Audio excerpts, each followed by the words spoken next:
Welcome to Module 2 of our course where we will be diving into writing task 1 of the IELTS exam. In this lecture, we'll focus on understanding different types of graphs and charts you may encounter.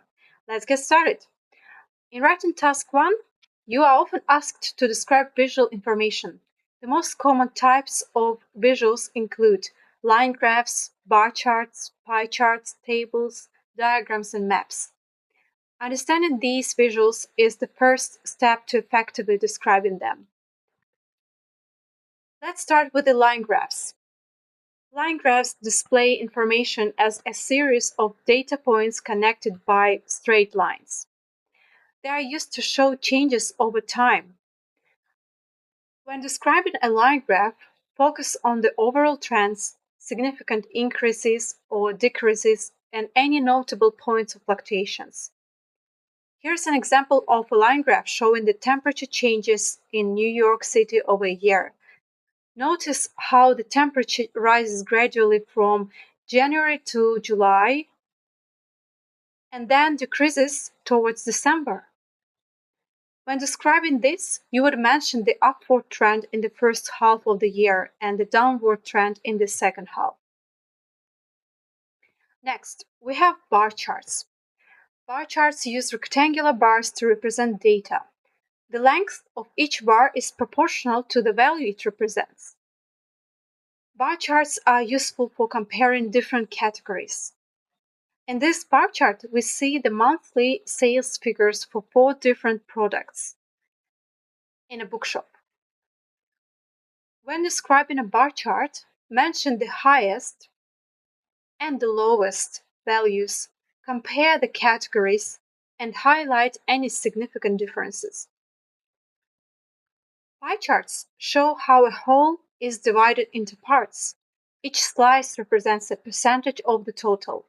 Pie charts are great for showing proportions. This pie chart illustrates the market share of different smartphone brands. Notice how each slice represents a portion of the market.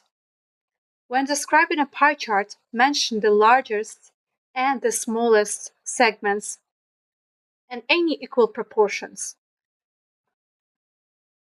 Tables organize data into rows and columns, making it easy to compare information. When describing a table, focus on the key data points, trends, and comparisons. This table shows the population growth in 3 major cities over a 4-decade period. Highlight the city with the highest growth, the lowest growth, and any patterns you observe. Finally, diagrams and maps. Diagrams illustrate processes or systems, while maps show geographical information. Describe diagrams by explaining each step of the process, and describe maps by highlighting key locations and changes. This diagram shows the process of recycling paper. You would describe each step in the process from collection to the final product. This map shows changes in a town over 20 years.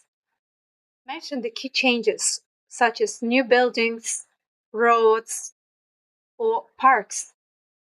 To summarize, understanding the type of graph or chart is crucial for effectively describing it in writing task 1. Remember to identify the main trends and significant data points. Use appropriate vocabulary to describe changes, comparisons, and proportions. Practice with various types of visuals to become comfortable with different data representations. In our next lecture, we'll delve into how to describe trends and comparisons in more detail. See you there!